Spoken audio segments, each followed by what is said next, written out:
The ego and liberation. The journey to seek inner peace. When you step into an ancient temple, in the midst of the quiet space, what do you feel? A sense of peace? Or a deep inner urge? Have you ever wondered what your self truly is? Is it the true ego, or merely a fragile shell that conceals unspoken desires?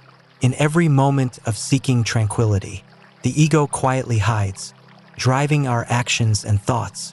But when confronted with a profound belief, the ego may become a bridge, or it could be the greatest barrier on the path to enlightenment. Let us explore the complex relationship between the ego and belief, where we do not only seek answers, but also find ourselves in the silence of the world around us. The ego, a concept difficult to grasp. The ego is not just the personal self. It is also part of the cognitive development process of every human being. In psychology, the ego is seen as the intermediary between natural instincts and social norms. The ego protects us from threats in the environment, but at the same time, can lead us into complacency, selfishness, and hinder genuine connection with the outside world. Imagine when we face challenges in life. The ego often seeks protection. It is the inner voice urging us to fight and assert ourselves. However, in the spiritual context, this ego becomes a barrier. For example, in Buddhism, the ego is not something to be nurtured, but something to transcend. The Buddha once taught, "When you let go of the ego, you will feel free." A notable example in history is the story of Saint Augustine, who once lived in sin and the freedom of the ego. But after a long spiritual journey, he realized that only by letting go of the ego could he attain salvation. Saint Augustine wrote in his Confessions, "Lord, I have loved myself in error, but now I want to love you in truth." Belief and the ego, a complex relationship. When talking about belief, we cannot ignore how it confronts the ego. Spiritual beliefs often emphasize transcending the ego and accepting the smallness of humans in the vast universe. However, the ego often seeks affirmation and recognition from society or even from supernatural forces. For example, in Christianity, humility is an important virtue. Jesus taught, "Whoever wants to be the greatest among you must be your servant." In this context, the ego is not only controlled, but it is seen as something that must be sacrificed in order to draw closer to God. However, the relationship between belief and the ego is not always a battle. In many cases, belief can create a space for the ego to develop positively. For instance, in Hinduism, the concept of Atman, the eternal self, is considered a part of Brahman, the eternal universe. Here, the ego is not completely eradicated, but rather, it is reborn and integrated with the infinite, seeking unity instead of conflict. On the other hand, philosopher Carl Jung once said, "The ego is the window through which we see the world, but if we are not careful, that window will make us forget our true nature." Jung believed that, in the spiritual journey, the ego is not something to be completely discarded, but something to be understood and harmonized. Great beliefs and the ego of the missionaries. Throughout history, belief systems worshiping enlightenment, sacrifice, and the purity of the soul have contributed to the formation of great spiritual cultures. However, it is interesting to note that even in these noble religions, the ego has always been present, sometimes subtly, sometimes prominently. The ego, though targeted by many belief systems to dissolve, also serves as the driving force behind missionaries, religious leaders, and their guidance of their followers. Missionaries, with their noble mission, are often seen as individuals who have transcended their personal ego to serve the common good. But an interesting question arises: does the ego completely vanish in the spiritual journey, or does it simply change form? In many cases, the ego of missionaries plays a role not only in maintaining belief but also in building and consolidating personal power. Sometimes, the ego itself has created differences in religious debates and conflicts through the ages. One iconic example is the story of Saint Augustine, one of the greatest theologians in Christian history. before becoming a church leader and a strong promoter of the Christian faith. Augustine had a tumultuous past with his own ego. He was an intellectual enthusiast, living in a material world and indulging in the pleasures of youth. However, his life's transformation was not about the complete eradication of his ego, but rather the transformation of that ego through a new realization, the nobility of religious faith and humility in action. Augustine once said, "God is everything, and I am but a small part of this universe." But does this statement truly reflect the total annihilation of the ego, or is it merely a recreation of the ego in a different form? His humility could be seen as acknowledging that the ego never completely disappears. Instead, the ego becomes a tool to serve a greater purpose. Another story reflecting the complex relationship between the ego and belief is the story of Buddha. Before his enlightenment, Siddhartha Gautama, the real name of Buddha, was a rich and powerful prince, living in a palace with all the comforts of life.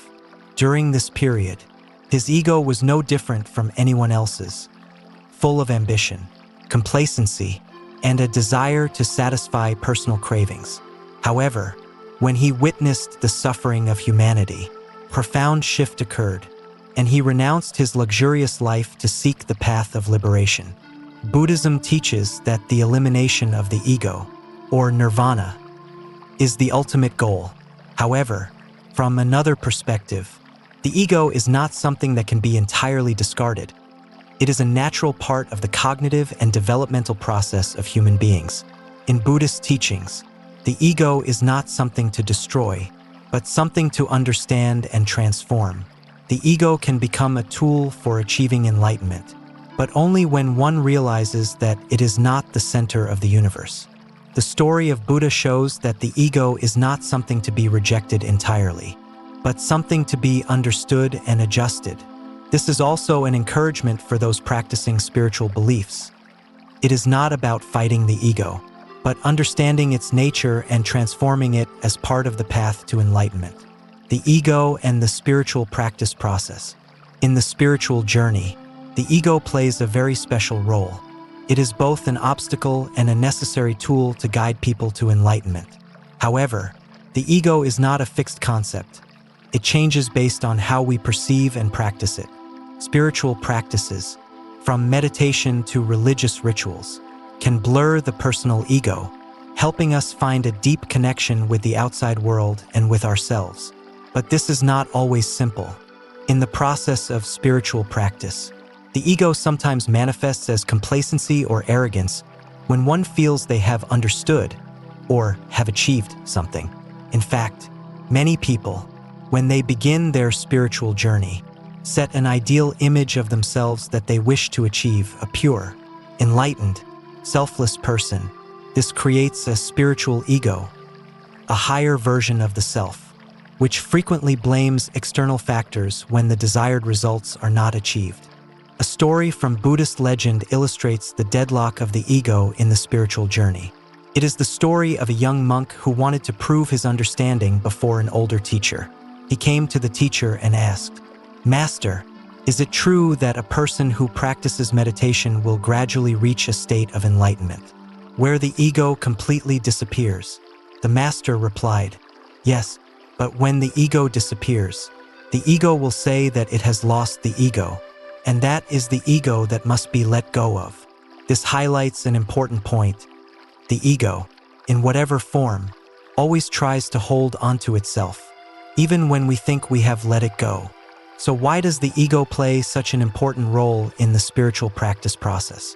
A theory in psychology, proposed by Sigmund Freud, suggests that the ego is not only a part of the self, but also a factor that mediates the conflicts between instincts and social norms.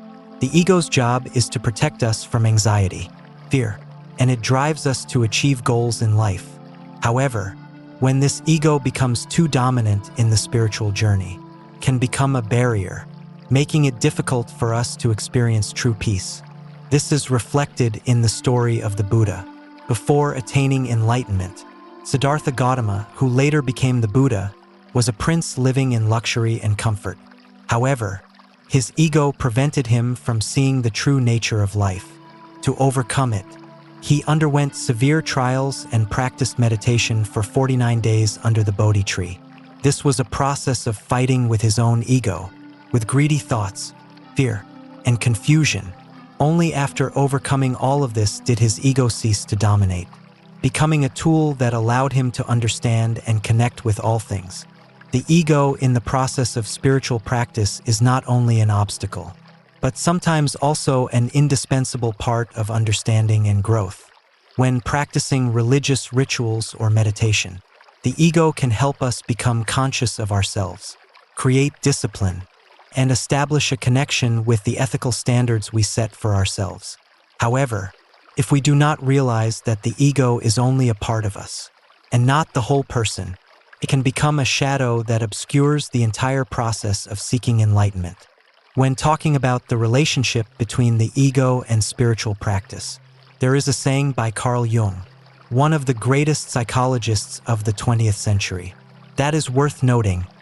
Everyone has their shadow, but only when we face it can we become whole. The shadow Jung refers to is the ego, and facing it in the practice of spiritual cultivation is a significant challenge. The lessons we learn from facing the ego are not about eliminating it, but rather how to transform it into a part of our inner awakening. In this journey, the ego will never completely disappear, but it will no longer be an obstacle. It can become a partner that helps us recognize and accept our weaknesses and flaws. And when we begin to accept the ego as part of the whole, we can start living a life not based only on religious beliefs or theories, but a life that is full and truly awakened. The ego and the process of spiritual practice. The ego and the process of spiritual practice is a continuous journey. It is a meeting between oneself and the self, between the personal self and the integration into the greater, egoless self. In this process, we may not immediately attain enlightenment, but each step is part of awakening, part of the journey toward understanding. The ego, through each experience and lesson, can become a companion that helps us look deeper into our true nature and the world around us.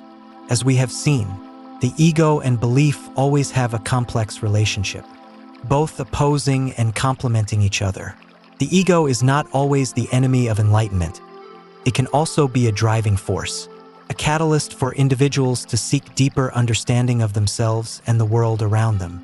However, to achieve harmony, the ego must be recognized and transcended beyond its limits.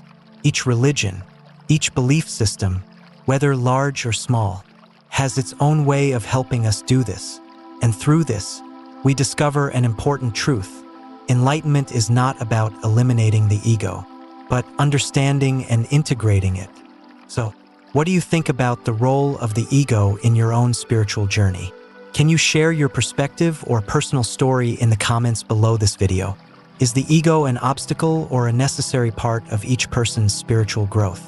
Please share your thoughts and don't forget to share this video if you find it helpful. Thank you for watching, and see you in the next video.